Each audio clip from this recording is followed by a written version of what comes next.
प्यारे सत्संग जी, प्यार से कहिए सतगुरु सतनाम सत साहिब जी, सतगुरु सतनाम सत साहिब जी, सतगुरु सतनाम सत साहिब जी।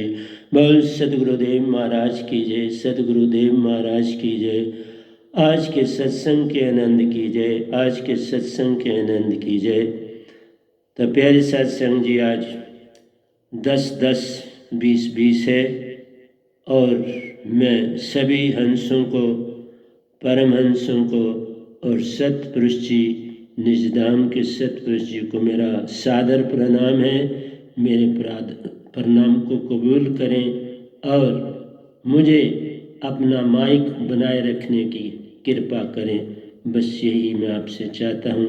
आप जो कुछ संदेश संसार को दें, इस माइक के द्वारा दें, ये कृपा बनाए रखना इस दास पर। तो प्यारी सत्संग जी, जो आज का टॉपिक है वो है रजस एंड तामसिक वृत्ति। रजस और तामसिक वृत्ति की विशेषता संसार में क्या है, इसके ऊपर हम बोलने जा रहे हैं। तो ये टॉपिक हमारा चल रहा है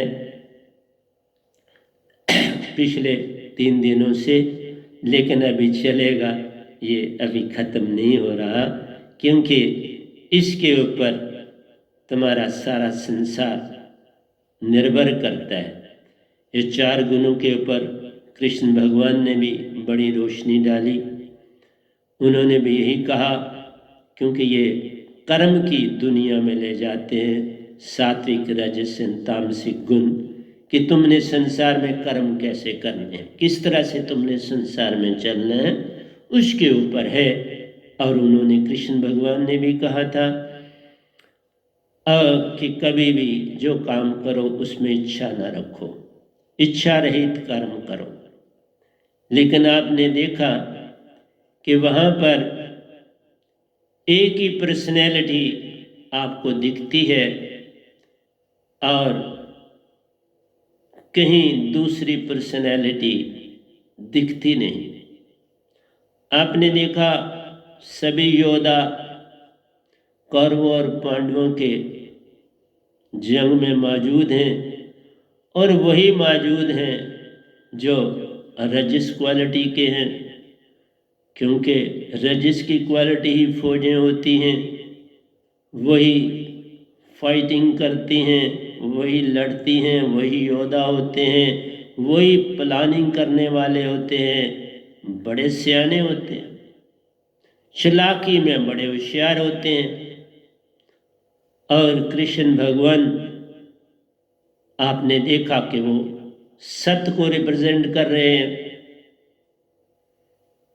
और सत सुकृत जो उनका यज्ञ करने आए, वो महासत्य को, ट्रुथ को, प्रेम को, आनंद को, शांति को रिप्रेजेंट करने के लिए एक ही पूरा, आपने देखा कि उस सारे जंग का अंतिम जो परिणाम निकला, उसका यज्ञ करने के लिए एक ही आया, जो पूर्ण ब्रह्मांड का उस समय का संत था।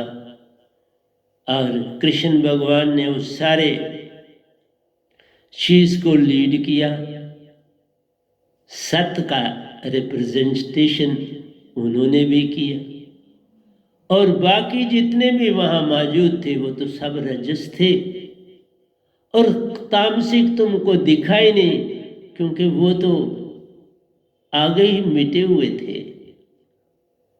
तामसिक की कोई वैल्यू कहाँ होती है? तामसिक तो भूखा प्यासा भी सोया पड़ा होता है, कपड़े तन पर हैं तो भी चलेगा, नहीं है तो भी चलेगा, सोने के लिए क्या है, चलेगा। तो तामसिक की एग्जिस्टेंस ही नहीं बताई जाती। उस जंग में आपको जो दिखते हैं, 2 दिखते हैं, यज्ञ कराने वाला सत्य और कृष्ण भगवान खुद सत्य, और बाकी जितना कुछ दिखा वो रजस है। तामसिक की कहाँ जगह होती है? तामसिक को वो घोड़ों को पालने के लिए, घोड़ों को धोने के लिए, रथों को साफ करने के लिए, कूड़ा करकट उठाने के लिए, ये सामान यहाँ से वहाँ ले जाने के लिए, बंदूकें उठाने के लिए, ये सारा काम जो है वो बेचारे तामसिक करते हैं। वही हिसाब तो संसार में है। जो कोई सत्य की तरफ चलते हैं, टावा टावा होते हैं, वो तो कहीं बिखरे बिखरे पड़े हैं और उनको तामसिक बड़े प्यार से इस्तेमाल कर लेते हैं, उनसे प्यार करते हैं, उनको झूठा दिलासा देते हैं और उनको यूज करते हैं। उधर से तामसिक से सारा काम लेते हैं, खुद तो काम नहीं करना, क्योंकि रजस ने काम करने के लिए थोड़ा अपने आप को रखा है। रजस ने रखा है मैनिपुलेटर, यूज करने वाला, आगे बढ़ने वाला, सबको पीछे छोड़ने वाला, सब खा जाने वाला, सब कुछ अपने में रखने वाला। उसका घर भरा रहे तो तामसिक को कुछ मिले ना, उसका घर खाली तो तामसिक मर जाएगा ना। उसी के तो भरोसे पर वो है, वो काम देगा तो वो करेगा। तामसिक मजदूरी करेगा ना, किसी दुकान की, किसी मकान को बनाने की, किसी सड़क को बनाने की, किसी नाली को बनाने के लिए, किसी नहर की खुदवाई के लिए, किसी ब्रिज की। तामसिक तो बस इसके लिए है। उसको उतना ही दिया जाता है जिससे मुश्किल से वो जिए। वो तो अपने बच्चों को पढ़ा नहीं सकता, वो बच्चों को एजुकेशन दे नहीं सकता। रजस तो बादशाह होता है। बच्चे भी दूसरों मुल्कों में जाके पढ़ रहे होते हैं, एजुकेशन पाते हैं, फिर अपने मुल्क में आके राज करते हैं। और जो सत्य होता है वो अपने बच्चों को भी कहता है, वो सत्य बोल, सत्य बोल। वो सत्य बोलता बोलता वो भी गुलाम बन जाता है। ये जो 3 लोग तुम्हारे हैं ना, इसका कर्ता भी जो है वो भी तो यही क्वालिटी रखता है ना। दूसरे को सताओ और खुद सब खा जाओ। मन क्या काम करता है तुम्हारे अंदर, तुम ही मुझे बता दो। पूरा मन तुम्हारे अंदर जो है वो रजस है। आत्मा को कहाँ चैन लेने देता है? आत्मा सत्य है ना, सत्य को चैन लेने दिया जा रहा है। मैं इतने प्रवचन कर चुका हूं, इतने प्रवचन कर चुका हूं जिसका कोई हिसाब ही नहीं है। और जो भी मैं आपको दे रहा हूं, हर सत्संग नया दे रहा हूं। मेरा कहना है प्यारी सत्संग जी, कि तुम अगर थोड़ा सा सोचो तो पता चल जाएगा कि ये जो हमारी 3 ट्रेड्स हैं ये क्या करती हैं। हमारे जिस्म के अंदर अपना अपना काम चलाते हैं। सत्य जो है वो रज को कहता है मेरी तरफ आ जा, मेरे जैसा बन जा, सत्य हो जा, मोक्ष मिलेगा। तुम मोक्ष पालो। रज कहता है यार तुम क्या बातें करते हो। ये युग जो है ये पैसे का युग है, पोजीशन का युग है, धन दौलत कमाने का युग है, गाड़ियां रखने का युग है, बड़े बड़े टीवी, बड़े बड़े तुम्हारे प्लाट, बड़े बड़े मकान होने चाहिए। तू किस चक्कर में पड़ा है? मैं सत्य की घंटी बजाता रहूंगा तो मेरा सामान सब लूट दिया जाएगा। और रज कहता है तमस को, ओ भाई आगे बढ़ना, मेरे साथ जुड़ जा, मैं तुम्हें अमीर बना दूंगा, और कईयों को बनाते भी हैं, ऐसा नहीं। छोटे छोटे काम देके उनको उठाते हैं और वो उनसे काम भी बढ़ा लेते हैं और उनको उठाते हैं। तो रज तम को बोलता है आओ मेरे साथ, मैं तुम्हें ऊंचा ले जाऊं। फिर वो भी अपने बच्चे को आहिस्ता आहिस्ता गवर्नमेंट स्कूल से प्राइवेट स्कूल की तरफ दौड़ाता है, उस तरफ ले जाता है कि चलो मेरे बच्चे को भी एजुकेशन अच्छी मिलेगी। फिर बोलता है माई बाप मेरे सब कुछ आप हो। और रजिस जो है कभी कभार जो सत्य का प्रचार करता होता है उसके पास चला जाता है कि चलो कोई ज्योतिषी लगाओ, उसको यूज करने के लिए उसके पास जाता है कि भाई मैं इस बार क्या बनूंगा, मैं इस बार क्या करूंगा, मुझे क्या करना है। तो वो उससे गाइडेंस जरूर लेता है सत्य से। तो मेरा कहना है कि ये सारा संसार में एक किस्म के अंदर जंग लगी है। बाहरी जंग नहीं होती, तुम्हारे अंदर भी जंग, क्योंकि तीनों गुणों के गुण, तीनों के गुण अलग, सत्य बिल्कुल अलग। वो कहता है मोक्ष पालो मोक्ष पालो मोक्ष पालो, और रज कहता है धन पालो धन पालो धन पालो, और तामस कहता है जूता पॉलिश करा लो जूता पॉलिश करा लो जूता पॉलिश करा लो। तीनों अपना अपना प्रचार कर। लेकिन तामसिक ये नहीं कहता तुम मेरे साथ जुड़ दो, वो कहता जूता पॉलिश करा लो, मुझे मजदूर बना लो, मुझसे सामान उठवा लो, मुझे नौकर बना लो, मुझे अपने घर का पोछा मारने दो। ये कहता सब्जी ले लो, दाल ले लो, चावल ले लो। लेकिन वो फेरी वाला होता है, दूसरा दुकानदार नहीं समझना, वो रजस होता है। इसलिए हर आदमी इस संसार में अपना अपना पार रहा है। कोई कह रहा है संत बन के एक आधा आता, वो कहता पूर्ण मोक्ष पालो पूर्ण मोक्ष पालो, जैसे मैं बैठा पूर्ण मोक्ष पालो बोल रहा हूं। हर आदमी अपनी अपनी बोली बोल रहा है। कोई भूला भटका जिसकी बोली उसको पसंद आ जाती है, उसके बस आ जाता है और चल पड़ता है, नहीं आती तो अपने रास्ते पे चलता है। तो इस तरह से तुम्हारे अंदर एक बहुत बड़ी लड़ाई और जंग चल रही होती है। और सबसे पहले ये मैं बताऊं, जो बच्चे होते हैं उसमें इस जंग का बड़ा प्रभाव होता है। वो बेचारे लूटे चले जाते हैं। जब माँ के गर्भ में बच्चा बनता है तो आपको पता है जो सीड है उसमें 7 पीढ़ियों के गुण होते हैं जो उस बच्चे में आते हैं।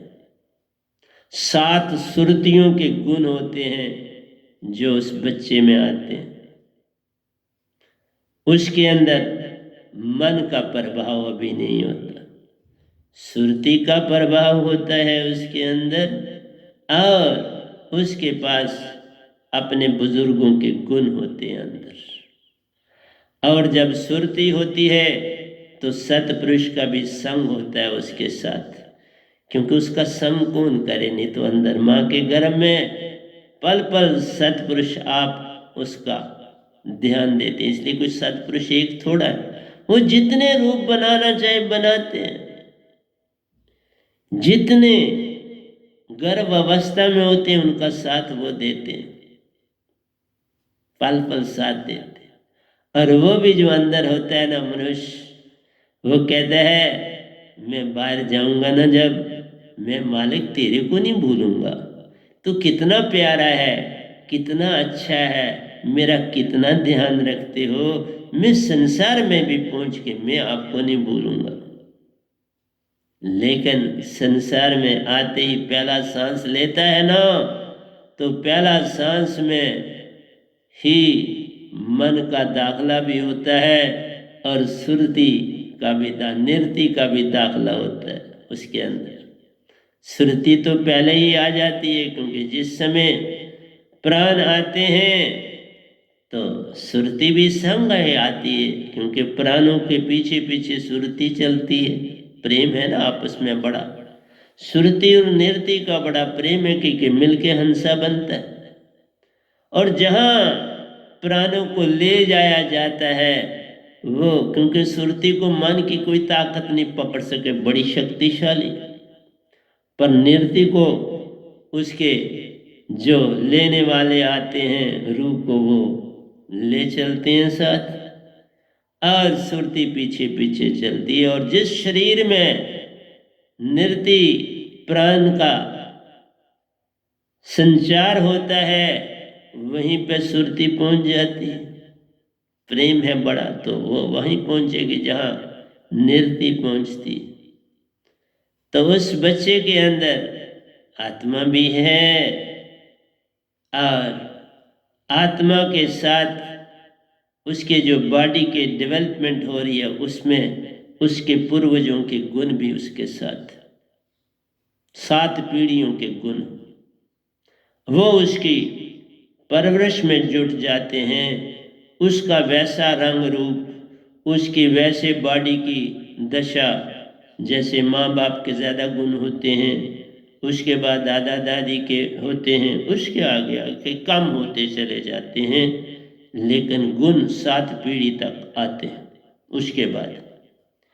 तो मेरा कहना है कि एक जंग सी है आपकी बॉडी में चलती रहती है। जब आप बच्चे बन के आते हैं तो माँ के ऊपर डिपेंडेंट होता है बच्चा, या जो उसको अटेंड करता है, पूरी केयर रखता है, उसका खाना पीना, धोना धाना, सुलाना, दूध पिलाना, सारे काम तो माँ ही करती है। तो वो सीखता चला जाता है। ये सब रजस क्वालिटी होती हैं जो उसको मिलती हैं बाहर से माँ के पास। और कुछ लाड प्यार भी करती है, थोड़ा सात्विक भी देती है। रजस तो मैक्सिमम देती है, थोड़ा सात्विक, अगर वो किसी अच्छे गुरु सतगुरु की है तो वो लक्षण भी उसको साथ साथ देती है, उससे उसका बड़ा कल्याण होता है। अगर वो सत्य गुरु की, सतगुरु की शिष्य है या उसका बाप भी शिष्य है, तो जब उस शब्द को वो गुनगुनाएंगे, उसकी आरती करेंगे, तो उसके ऊपर बड़ा प्रभाव पड़ता है। अंदर से वो चेतन है, उसको भगवान की, अल्लाह गाड की आवाज़ सुनने में रुचि है, और सतपुरुष की आवाज़ सुनने में तो महारुचि होती है, क्योंकि उसी का अंश आया है। गाड का तो अभी आहिस्ता आहिस्ता बन रहा है, क्योंकि जब पहला सांस लिया तो उसमें मन का प्रवेश हुआ, फिर मन ने उस श्वास के साथ तुम्हारी सुषुम्ना में आके बैठ गया। पहले सांस में यूनिट माइंड तुम्हारे में दाखिल होता है, देखा, उससे पहले नहीं। पहला सांस जब तुम लेते हो, यूनिट माइंड पल में सुषुम्ना में आकर घेरा डाल लेता है। अगर वो माँ बाप बड़ी सुंदरता से दीक्षित हो तो कमाल हो जाती है, उसका वर्णन ही नहीं किया जा सकता। कितना लाभ है, लाभ ही लाभ है, हानि तो कहीं दिखती नहीं। इसलिए प्यारी सत्संग जी, माँ बच्चे का ध्यान रखती है और बच्चा आगे बढ़ना शुरू हो जाता है। उसके सात्विक गुण दिन प्रतिदिन कम होते जाते हैं और रजस के गुण बढ़ते चले जाते हैं। 10 साल तक उसके ऊपर रजस का प्रभाव कम होता है, तामसिक का प्रभाव कम होता है, लेकिन सत्व का ज्यादा होता है। उसके बाद 10 साल के बाद उसके अंदर तामसिक गुण बढ़ता चला जाता है और सत्गुण घटता चला जाता है। और अगर पेरेंट्स जैसे हों, उनका बहुत प्रभाव होता है।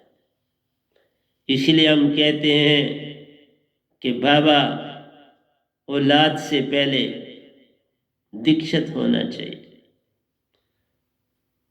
अगर दीक्षित हो तो कमाल हो जाती है। अगर पूर्ण संत की दुनिया में आए हो तो उसका लाभ पूछो ही मत। इसलिए कहा मन पल पल बरमाता है, तुम्हें मोह माया की ओर बढ़ाता है। कुछ करना है तुझको जग में, उसकी ओर दौड़ाता है। तो इस तरह से एक जंग सी अंदर शुरू हो जाती है और एक दूसरे के गुणों को तोड़ा और जोड़ा जाता है। एक कहता है मेरी तरफ आओ, सत्य कहता है रज को मेरे जैसे बन जाओ, छोड़ो ये चालाकी होशियारी। रज कहता है बाबा पैसा कमाना है, बच्चों को आगे बढ़ाना है, घर मकान बनाना है, तो मैं कैसे छोड़ दूं, तू मेरे साथ जुड़ जा। पैसा मिलेगा, दौलत मिलेगी, मान मिलेगा, पोजीशन मिलेगी, क्या तुम ये चक्कर में पड़ गए हो, 2 दूने 4 कर रहे हो, राम राम राम राम बोल रहे हो, क्या फायदा मिलेगा। आ मेरे से गुर सीख कैसे पैसा बनाया जाता है। तो ज्यादा लड़ाई सत्य और रज की होती रहती है। तामसिक बेचारा अपना गहरी नींद में सोया रहता है, जिस काम में होता। नशा किया तो गहरी नींद में सो गया, शराब पी और सो गया, गांजा का इस्तेमाल किया तो सो गया, भंग का इस्तेमाल किया तो सो गया। आजकल किस्म किस्म के नशे हैं, बस किसी ढंग से उसका नशा पूरा हो जाए। वह नशे में धुत रहना चाहता है, और जो कोई थोड़ा बहुत बचा होता है तो उस बेचारे को सोर्सेज ही नहीं है, क्या पढ़े, क्या बच्चों को पढ़ाए, क्या करे, तो वो मजदूरी या छोटे मोटे कामों में जुट जाता है। तो उसकी हालत पतली ही रहती है बेचारे की। और कोई टावा टावा मेरे जैसा, कोई टावा टावा उस गुर्बत से लड़ते लड़ते आगे बढ़ते बढ़ते, अभी मेरा वक्त था अच्छा था, तो अब भी मैंने किसी को कहा मेरी कोई नौकरी, जब मैंने 12th कर ली, क्योंकि ट्रेनिंग पे जाने के लिए पहले पैसे चाहिए, तो कोई भी मेरी मदद के लिए नहीं आया कि जो मुझे ट्रेनिंग में जाने के लिए लोन मिलने तक खर्चा बेयर करता, तो वो कोई था नहीं। तो फिर मैं कैसे जाता। चलो, तो भी उस समय भी कोई नौकरी का मैंने किसी को, जैसे कोई सरबंदी होते हैं ना, अच्छी अच्छी जगह होते हैं, तो मैंने किसी को कहा कोई मुझे कोई नौकरी लगवा दो ना। उसने कहा यार प्राइवेट काम कर, छोड़ नौकरी शोकरी को। खैर इन बातों में क्या जाऊँ आपको, तो यही कहना है कि जो तामसिक होता है गरीब गुरबा, वो तामसिक ही है। और तामसिक किसको बोलोगे तुम? कोई तामसिक माथे पे थोड़ा लिखा होता है। जो भक्ति की दुनिया में फैमिली चलती रहती है अच्छी तरह से, तो वो सत्व हो जाती है। और जो पैसे बहुत कमाने की दिशा में लगे होते हैं, और वो रजस कहलाते हैं। और जो उनके दोनों के नौकर शोकर बन के रहते हैं, तो वो जो है वो तामसिक कहलाते। और कोई किस ढंग से तामसिक तुमको कहोगे किसी को? ये तो पोजीशन के हिसाब से बांटा जाता है, तो तामसिक वो कहलाता। मैं तामसिक ही था, तो आगे आगे बढ़ा हूँ। तो इसलिए प्यारे सत्संग जी, आपसे यही कहता हूँ कि ये तीनों के अंदर बड़ी लड़ाई चलती है, well with in your body. तो इनको संभालना कठिन है। इनको संभालने के लिए तभी तो एक संत आता है कि इनकी लड़ाई को मिटाने के लिए, जैसे कृष्ण भगवान ने बड़ी कोशिश की कौरव और पांडवों को समझाने की, लेकिन आपको पता है दुर्योधन के आगे पीछे जो सिपा सलार थे, बड़े बड़े योद्धा गुरुजन, उनका उसको बड़ा मान था। अपना भी योद्धा था बहुत बड़ा, अपना ऊपर भी बड़ा मान था, और जो आप खुद होता उसको बाकियों की भी पहचान थी, उसके पास बड़े बड़े योद्धा थे। तो वो कैसे संधि करता? रजस आसानी से संधि थोड़ा करता है, उसको लाभ देखने हैं, और उसने लाभ देखा कि लड़ाई में लाभ है, मैं इनका कुछ उम्र ही निकाल दूंगा, ये क्या लड़ेंगे मेरे साथ 5 पांडु। तो उसको बड़ा मान था। फिर अर्जुन था, उसको भी मोह भी था और योद्धा भी था। तो पहले तो मोह में बह गया, फिर उसको जब दितलाया गया कि नहीं बाबा, यहाँ समझौते का कोई चांस ही नहीं था, तो अब तो लड़ना ही है, लड़ने के बिना चारा कुछ नहीं, और लड़ोगे नहीं तो तुम बुजदल कहलाओगे। सारा संसार, आने वाली पीढ़ियां, आने वाले युग तुम्हारी कोई प्रशंसा नहीं करेगा, तुमको दुकारेंगे, बुरा भलाई कहेंगे। तो लड़, लड़ के मार। क्यों इस तरह से कुछ भी करना है तो वो लड़के, तो मैं तेरे साथ हूँ। तो उसको बड़ा हौसला हुआ जब कृष्ण ने कहा भगवान मेरे साथ हैं, तो मुझे किस बात का डर है। लेकिन शुरू में थोड़ा भगवान माना, वो तो दोस्ती मानता था, हाँ मान देता था, पर फिर भी कुछ मानता था, आगे आगे मानना ज़्यादा ही शुरू कर दिया। तो इस तरह से प्यारे सत्संग जी, संसार के बाहर भी लड़ाई होती है और अंदर भी लड़ाई होती है। अंदर की लड़ाई तुमको दिखती नहीं, लेकिन संतों को दिखती है, और बड़ी जबरदस्त लड़ाई होती है।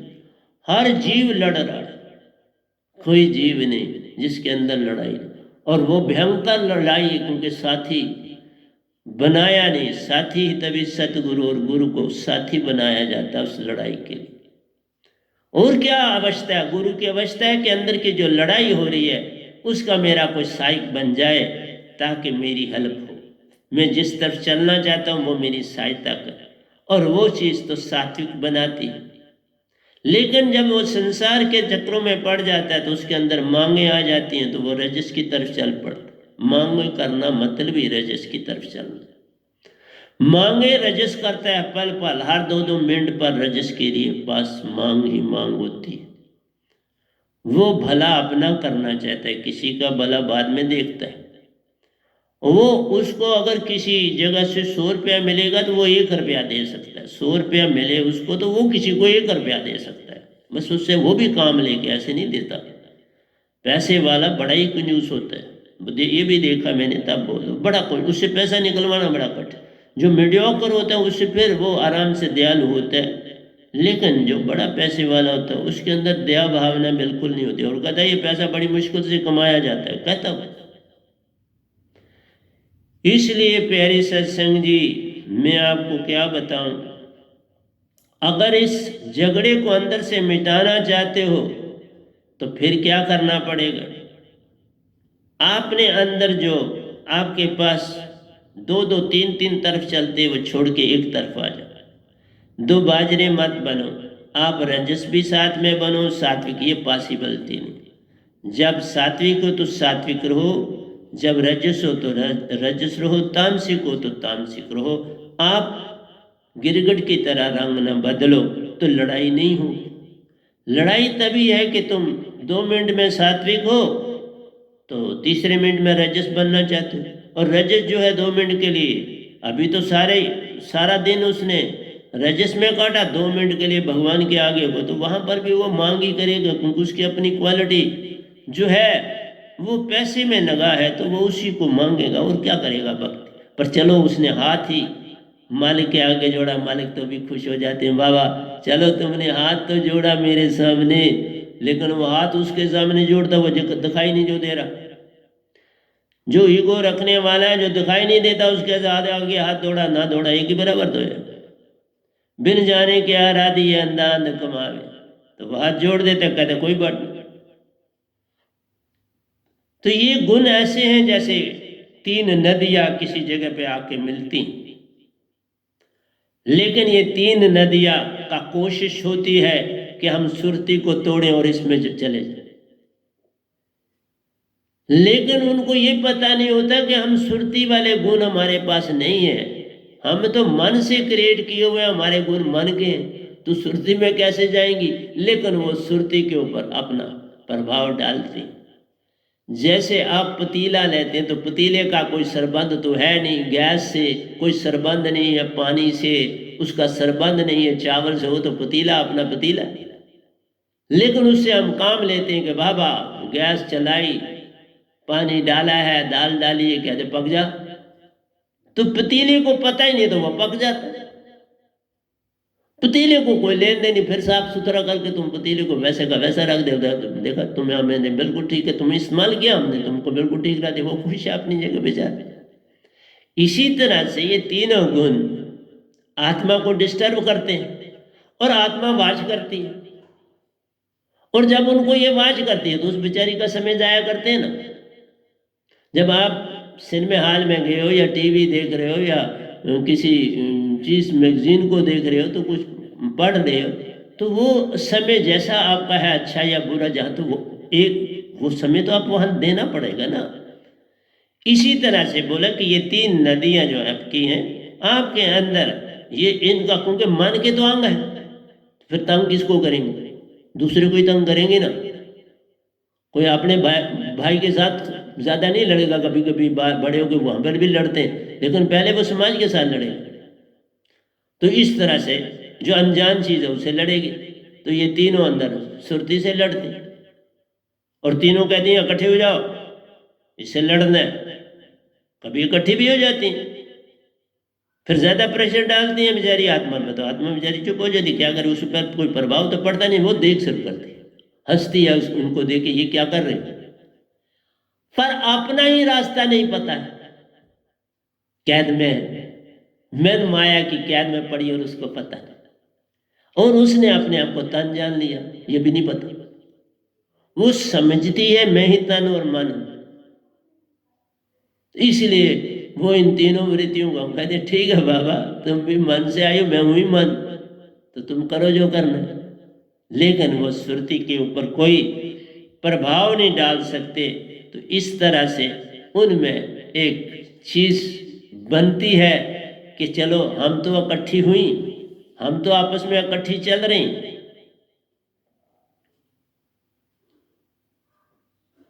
तो हमें ये तो पता है कि ये तीनों हमारी बॉडी में, हर सुरतीवान को पता है, अगर वो ध्यान में थोड़ा बैठे कि ये अंदर काम कर रही है। तुमको गुस्सा किसने चढ़ाया? तुम्हारे अंदर किसने दया लाई? तुम्हारे अंदर दुख क्यों हुआ? तुम्हारे अंदर रोना कैसे उत्पन्न हुआ? ये सब चीजें ये तीनों गुण ही तो करते हैं। ये तीन गुण कभी हंसाते हैं, कभी रुलाते हैं और कभी सुलाते हैं। जब तीनों गुण एक हो जाते हैं जब, तो तुम सो जाते हो, और जब सुबह फिर ये अपनी लड़ाई के लिए तो तुम जाग जाते हो। यही तो तुम्हें सुलाते हैं और यही तुम्हें जगाते हैं, यही तुम्हें दौड़ाते हैं। चल काम पर भाई, राजेश कहता चल उठा नहीं, चलो चलो चलो दुकान पे जाना, चलो फैक्ट्री पे जाना, चलो कारखाने में जाना, ले जाता है। दूसरा कहता चलो ऑफिस लेट हो रहे, चलो ऑफिस पहुंचना। चौथे कहता हो तुम डॉक्टर हो, फटाफट अपनी ड्यूटी पर पहुंचो, पेशेंट वहां वेट कर रहे हो। तो हर वृत्ति, तीनों वृत्तियां तुमको चलाती रहती हैं और तुम्हें पता भी नहीं चलता।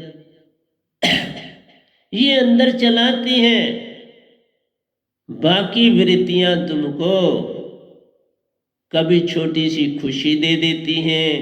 नाक अपना काम कर रहा है, आंख अपनी काम कर रही है, मुंह अपना काम कर रहा है, कान अपना काम कर रहे हैं, तुम्हारी बॉडी अपना काम कर रही है। तो ये तीन कहती हैं बाबा क्या हम नहीं काम कर रहे? हमको भी जानो। तो ये भी अंदर से दिखाती हैं अपने रास्ते कि मुक्का मारना है किसी को, तो मुक्का कौन मारेगा? तुम्हारा अहंकार ही किसी को मारेगा। तो दूसरे का मुक्का तुमने खाना है तो वो उसको किसने गुस्सा दिया? उसके अंदर ईगो जो बैठी थी, अहंकार, आई एम, उसने मुक्का मारा। अगर तुम कमजोर हो तो तामसिक बन के मुक्का खाना, या सात्विक बन के हर बात सुननी, जो वो गुस्से में बोले सुन लो। तामसिक को मुक्का लगाएगा, सात्विक को आंख दिखाएगा, मुक्का नहीं मारेगा, आंख दिखाए देगा। और बहुत वो कुछ नहीं बोलेगा, वो तो जेल में फंसा देगा। तो प्यारे सत्संग जी, मेरा कहना, हम सुरती हैं, मन ज्योत स्वरूप नहीं है, हम सुरती स्वरूप हैं। निज का मूल पहचान। मन तो ज्योत स्वरूप नहीं, हमारा मन से कोई लेना देनी। मन ही ने तो सब कुछ उत्पन्न किया। ये तीनों गुण मन के हैं, सारी वृत्तियां तो मन की हैं। हम कहते हैं मन के मते न चालिए, मन के मते अनेक। जो मन पे सवार है वो साधु कोई एक। हम कहते हैं तुम उस रास्ते चलो। इसलिए ये जो बॉन्डेज है मन और माया की, इसे छोड़ना है।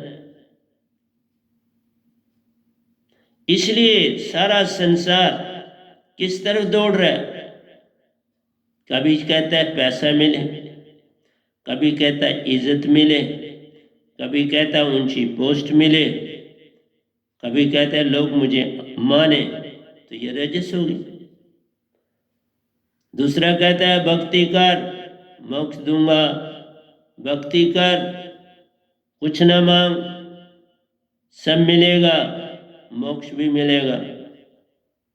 लेकिन रजस कहता है मैं खुद ही मेहनत कर लूंगा, तेरे को क्या करना है। तामसिक थोड़ा थोड़ा कहता है, यार ये बात बड़ी सुंदर कहता है। इसलिए कहा लोगों के ज्यादा चेले तामसिक होते।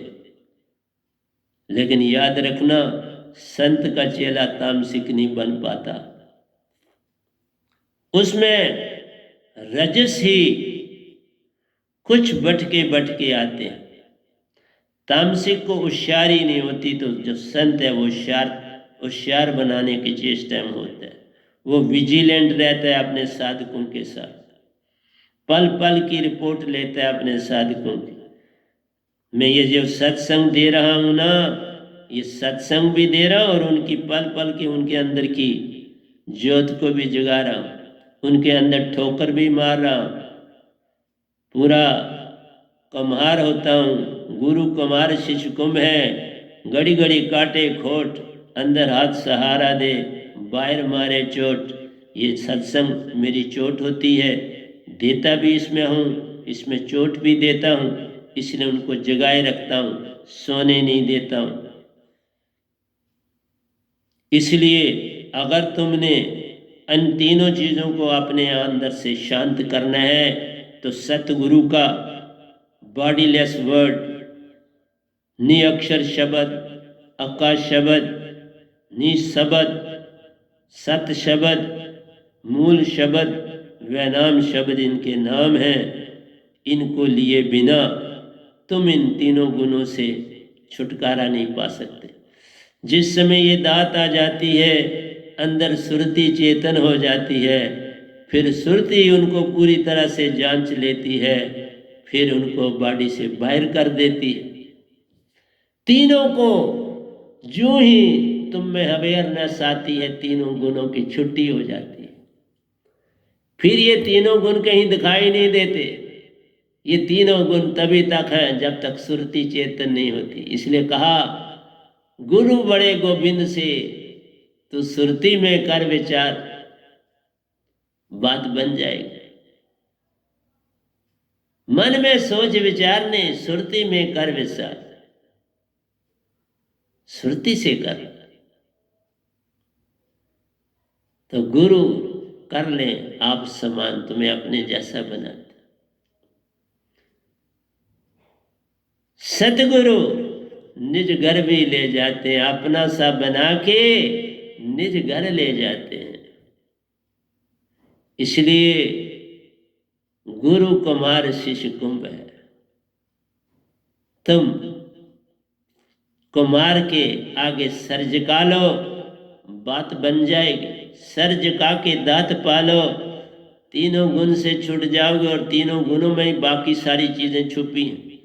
तुम्हारा लोभ, लालच, आशा, तृष्णा, नफरत, जेलसी, तुम्हारा क्रोध, प्रेम भाव, सब कुछ इन तीन गुणों में।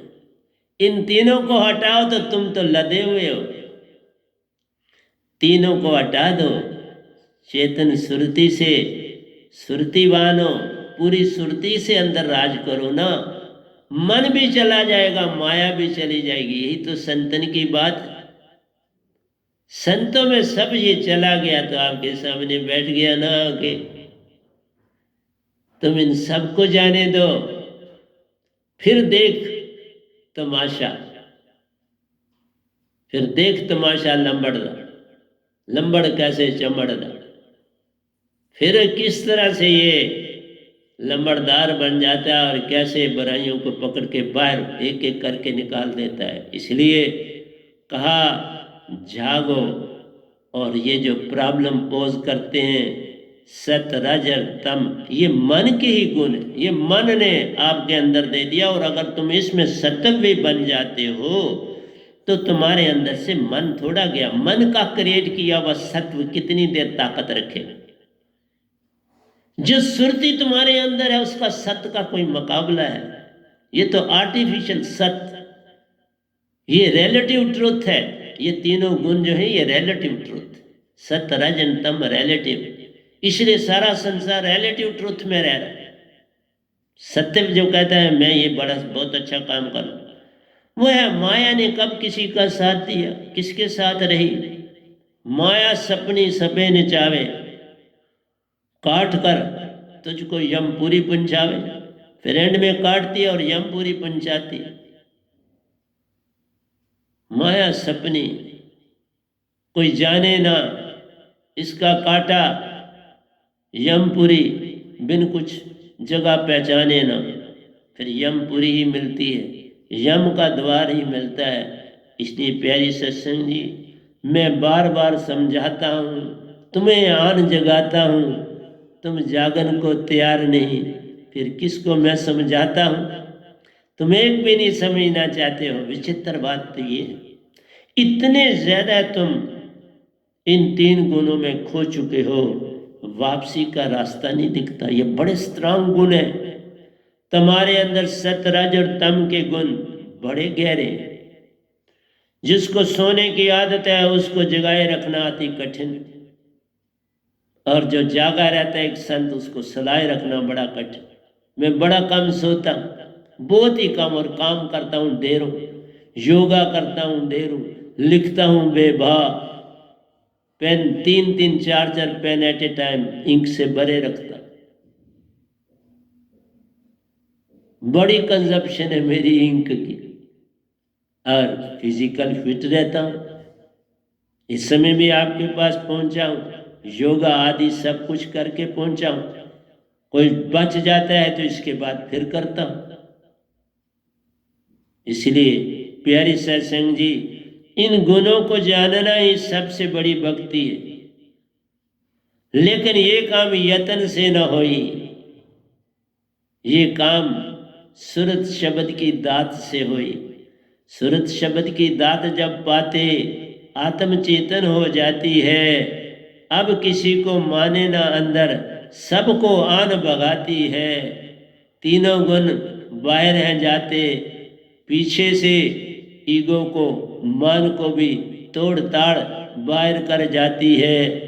खुद में अपना आप को पाती, फिर खुद ही सब काम कर जाती है। ये आत्म अति महान प्यारो, सबको हंस बनाती है। आप हंसा जो बनता प्यारो, सबको हंसा बनाता है।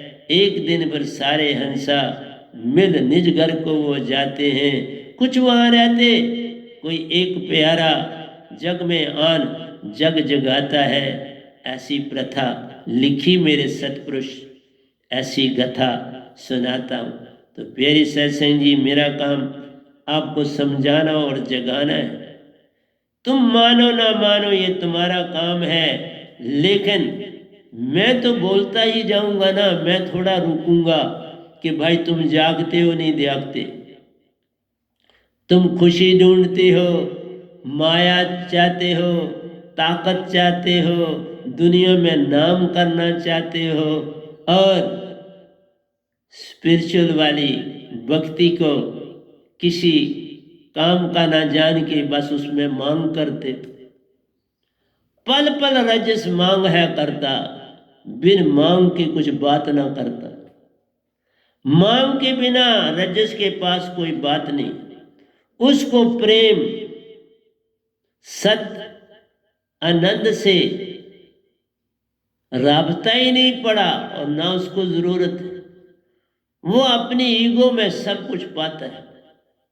उसके अंदर जो मान है, किसी ने सलूट मार दिया, शाह जी कैसे हो, वाह, शाह जी बोला नहीं तो बात खुशी की झूम उठता है, शाह जी कहना चाहिए। किसी को कहते हैं पहलवान जी कैसे हो, वो उसी में खुश है क्योंकि वो पहलवान।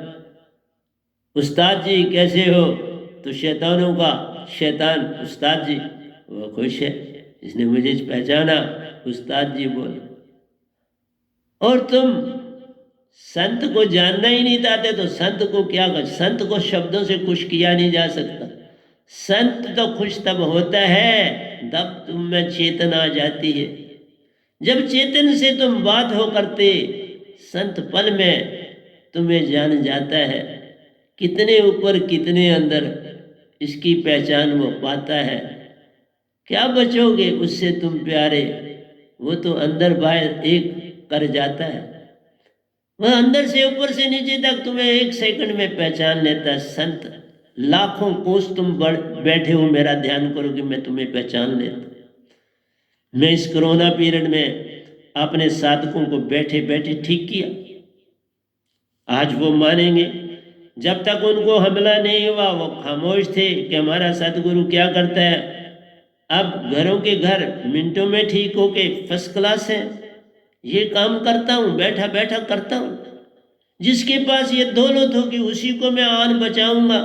जो ना जाने सदगुरु की महिमा, उसका संग कैसे कर पाऊं मैं जो जाने सतपुरुष को प्यारे, जो सारे शब्द की दात को पाता है, मैं उसका दास हूँ रहता, हर पल उसका संग में कर पाता हूँ। मैं उसका दासा हूँ प्यारो, मैं सब संसार का दास हूँ। जे तुम सतपुरुष को जान लो, मैं तुम्हारा दास हूँ। मैं और कुछ नहीं मांगने आया। इसलिए कहा कि मैं इसके बाद, जब ये अभी खत्म तो नहीं हुआ क्योंकि इसका कंक्लूजन करना है अभी, मैंने अभी सत्य व्रज और तामस आपको दिया, फिर मैंने इसका जिस्ट है पूरा वो आपको दूंगा। उसके बाद मैं ईगो के पास, या पहले हो सकता है मैं ईगो पे जाऊं और फिर जिस्ट दूं, तो देखता हूं क्या करता हूं। लेकिन ईगो के ऊपर बोलना अति आवश्यक है। जैसे मैंने अभी आपको बता तीनों गुणों का बोलना आपको समझाया कि मन ऐसे नहीं का मना मन मन मन नहीं, वो तीन गुण के रूप में आपके अंदर आकर काम करना। बाहर अंदर एक को जानो, अंदर है तीन गुणों में बैठा, बाहर कास्मिक और सुषमन में बैठा, और तीन ये अपने जो है मेन इसने एजेंट छोड़ दिए हुए।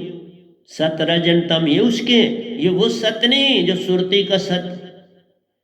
इस सत्य में बस वही मन के गुण है। अर्जुन श्री कृष्ण जी का भी शिष्य हो के तो फिर माया में ही पड़ा ना, लड़ना पड़ा। लड़ाई ना छोड़ पाया, वो ना कायल कर सका श्री कृष्ण भगवान को के लड़ना, क्योंकि ये सबसे पहले काम करना था। एंड में थोड़ा लड़ाई नहीं, जब वो सारा मैदान तैयार हो जाए लड़ना तो फिर तो लड़ना ही पड़ता। लेकिन वो बनने ना दें, वो सिचुएशन आने ना दें, वो मौका ना हम किसी को दें कि हम लड़ें। जैसे दो भाई लड़ते हैं तो आगे पीछे वाले तमाशा देखते हैं। दो भाइयों को वो मौका ही नहीं देना चाहिए कि दूसरे ताली बजाएं और तुम्हें भड़काएं और दोनों ग्रुप बन जाएं। वो तो फिर लड़ाएंगे, पल पल लड़ाते रहेंगे। इसी तरह ये तीन गुण काल का काम कर जाते हैं, तुम्हें पल पल लड़ाते हैं और तुम्हारी बुरी दशा कर जाते हैं। तो प्यारी सत्संग जी, फिर मेरा वही कहना है कि गढ़ी जी तो किसी का साथ नहीं देंगे, लेकिन अभी 2-4 मिनट आपसे बात करूं। इसलिए जहां पर तीन गुण हैं वहां पर मन भी है और ईगो भी है, और ये दोनों बहुत बड़ा रोल तुम्हारे अंदर प्ले करते हैं। ईगो जो है वो नेगेटिव क्वालिटी कहलाता है। ये तीनों स्टेटों में मौजूद, सत्य में भी है, रज में भी है और तामस में। ये मौजूद है ईगो, लेकिन सबसे अधिक रजस में होता है। इसकी मात्रा रजस में बहुत ज़्यादा है, फिर उसके बाद तामस में है और बहुत थोड़ी सत्व में पर है। और रज दोनों से काम ले लेते। जैसे संसार में जो गुरुआ लोग हैं वो सत्य को रिप्रेजेंट करते हैं, तो रज देख लो उनसे बड़ा काम ले जाते हैं। रज उनको पूरा यूज कर जाता है और वो यूज हो जाते हैं क्योंकि उनको भी लालच मिलता है, तो वो भी, तो उनमें भी वो ट्रेड ज्यादा है ना। इसलिए जो संसार में सत्य बना है उसके पास रज की ट्रेड मौजूद है, छुपी हुई हिडन बड़ी तेज है। उसके अंदर लोभ लालसा हर चीज भरी हुई, वो भी अपने चीज को चुपके से छुप के काम करता है। बस वो रजस का काम छुप के करता है और जो दूसरा रजस है वो ओपन करता है। अंतर इतना सा है। ये सत्व जो है ये चुपके चुपके सब काम कर जाता है। किसी को एमएलए, किसी को एमपी आन बनाता है, वो भी खुश, तुम भी खुश, अपना काम चलाता है। इसलिए संत किसी का संग न करते, कुछ किसी से लेन न देन रे। वो अपनी मौज में रहते, हर एक को समझाने का काम कर जाते रे। मेरा काम समझाना है, बाकी तुम क्या करते हो क्या नहीं करते हो ये तुम्हारे पर है। तो ये सारे बेसर एलिमेंट्स हैं। ये रिलेटिव ट्रूथ है, सच नहीं कहीं। रिलेटिव ट्रूथ उसी को कहते हैं जो टेम्परेरी है, जो छुपी हुई है, जो अभी दिखाई नहीं देते। सोने में मिलावट है, दिखाई नहीं ना दे रही, लेकिन जो गहना तुमने पहना है वो रिलेटिव ट्रूथ है, वो सत्य नहीं, वो सत्य सोना नहीं। मिलावट के बिना गहना बनता नहीं, मिलावट के बिना कभी भी आत्म कोई बनता नहीं, मिलावट के बिना कभी सोल कोई कहलाता नहीं। वेता हंसा प्यारा रहता, सतपुरुष को पाता है, निज घर को वो जाता प्यारो, फिर अपनी धुन में रहता है। उसको क्या लेना देना है इस जग का, उसको सतपुरुष ही बातें और उन संग ही वो रहता है। इसलिए प्यारे सत्संग जी, मेरी तो सारी दुनिया सतपुरुष के साथ, मैं पल पल उनका संग करता हूँ। मुझे संसार से कुछ लेना देना नहीं। हाँ, मैं संसार को जगाने आया, लेना देना है। जाग जाओ, इन तीन गुणों को छोड़ो, ये तुम्हें तड़पाते हैं, ये तुम्हें भटकाते हैं, ये तुम्हें उलझाते हैं, कुछ भी दे नहीं पाते। इसका सत झूठा, रज झूठा, तम झूठा। इसलिए झूठ जो है वो रिलेटिव ट्रुथ कहलाता है। आओ मेरे संग चलो प्यारो, निज घर अपने जाएंगे, हमारी पहचान वहाँ होगी और सतपुरुष को भी हम पहचान पाएंगे। सब हंसों से परमहंसों का मेल है होता, उनकी हम कुछ सुन पाएंगे। वो जब हमको कुछ समझाएंगे फिर हमरे ही बन जाएंगे।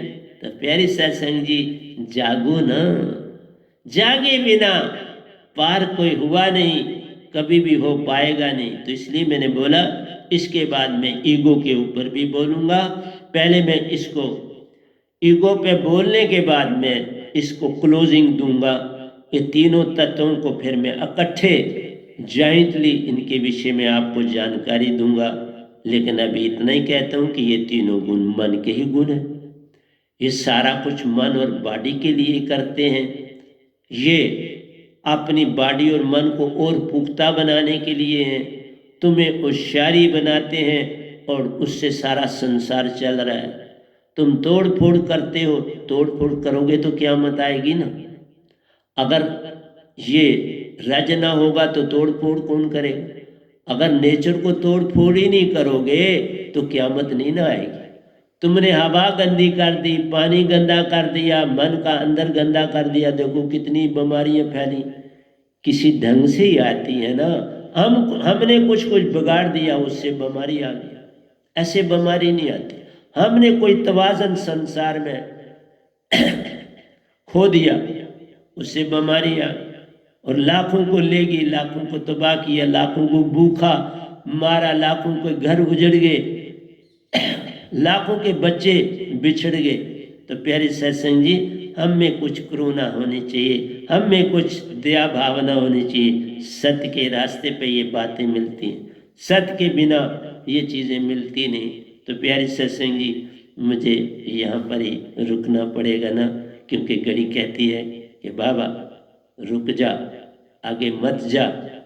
तो मेरा आपसे यही कहना है कि ये तीनों गुण भक्ति नहीं, ये तीनों गुण मन के अंग हैं। इनको समझाने के लिए मैं आया था। तुम खुद परिपूर्ण हो, तुम आत्मा हो, सुरति और निरति, सुरति और प्राणों के संबंध से तुम हो, एक हो जाओ, एक बन के हंसा हो जाओ। हंसा बन के आओ चले निज घर, अपने घर को हम चले तो बात बन जाती है। इतना ही मैं आपसे कह के यही कहूँगा। प्यारी सत्संग जी, प्यार से बोलिए सतगुरु सतनाम सत साहिब जी, सतगुरु सतनाम सत साहिब जी, सतगुरु सतनाम। बोल सतगुरुदेव महाराज की जय, सतगुरुदेव महाराज की जय, सतगुरुदेव महाराज की जय। आज के सत्संग के आनंद की जय, आज के सत्संग के आनंद की जय, आज के सत्संग के आनंद।